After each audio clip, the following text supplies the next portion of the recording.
My name is Maximus, and I'm the Crimson Wolf who fought by name of Shogun clan. What do you want to drink, sire? I want some food and beverage to drink. Okay, sire, just wait a minute in your table, we will deliver it. I'm here in the tavern, eating fine food and drinking a finest wine, because so many battle I fought in many years for the clan of Crimson Wolf. Back on that day, we were in the battle of the foreign bandits away from our land. In Europe, Asia, a Turkish army, 500 of their men, against our 1,000 troops of Crimson Wolf clan samurai.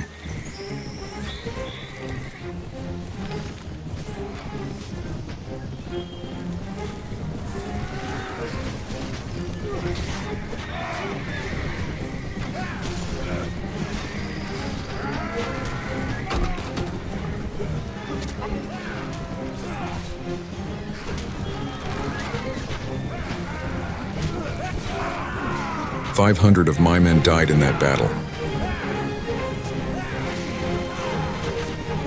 Then we sieged the castle of the Turkish army by the name of the Shogun clan. We unite, a 20,000 of the Crimson Wolf and the half army of the Shogun. We siege our enemy castle.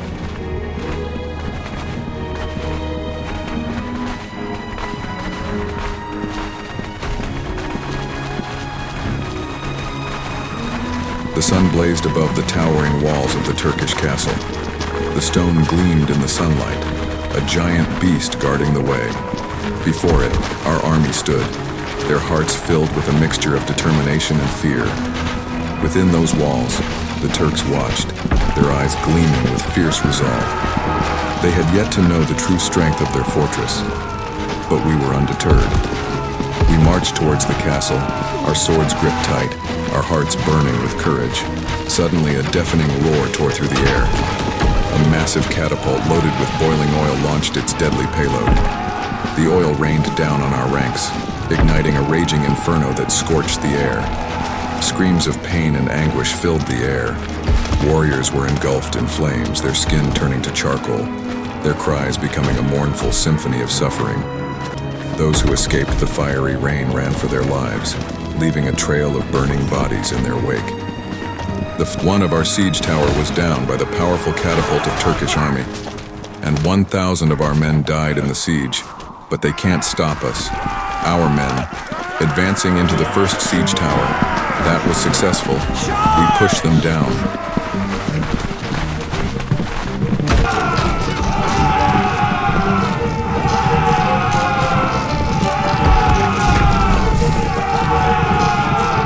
Flames of the castle scorched our souls, a stark reminder of our enemy's strength.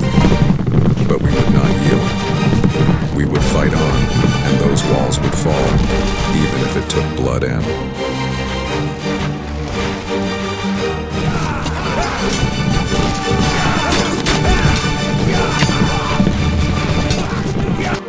The Turkish army waiting to die in their own castle, holding and waiting till death.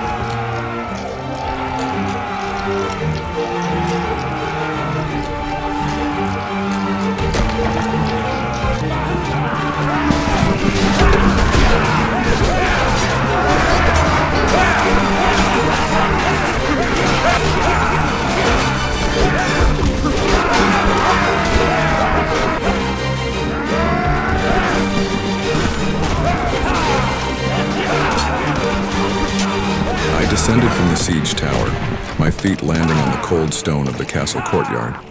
The air was heavy, thick with smoke and the stench of blood. The scene before me was a horrifying tableau of violence. Everywhere, bodies of warriors lay scattered, allies and enemies alike, their faces twisted in pain and agony. Their number was uncountable, nearly 2,000 souls lost in a single day. The war left a bitter taste in my mouth and a heavy weight in my heart. The world is a cruel place, a place where violence seems to reign supreme.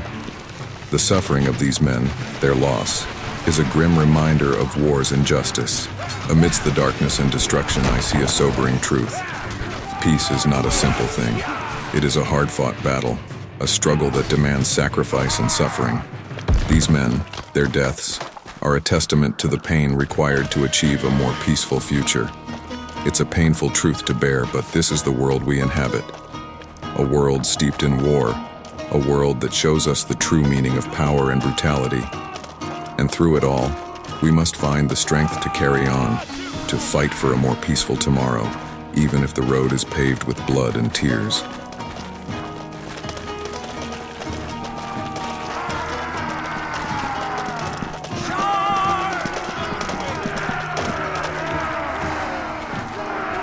We captured their castle. We won that battle. But that was not our last campaign. Then another siege. The siege tower swayed beneath me, a wooden giant straining against the castle's formidable walls. The air thrummed with the relentless hammering of siege engines, a cacophony of destruction that had become the soundtrack of my life. It was the Shogun's doing, this ceaseless expansion, this insatiable hunger for more land, more power. It felt like a tide washing over the land, swallowing everything in its path. And with each wave, more men fell, more lives extinguished. I didn't understand the Shogun's motives. He wasn't a cruel man, not in the way I'd witnessed cruelty before. But his ambition, his pursuit of power, seemed to have blinded him to the human cost of his campaigns.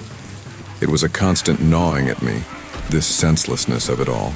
The feeling that we were all just pawns in a game played by men who didn't truly understand the weight of the lives they were throwing away. And then, it happened. A blinding flash, a deafening roar, and the world dissolved into chaos. I was thrown back, my body slammed against the unforgiving stone of the castle wall. I remember the searing pain, the blinding light, and then, nothing.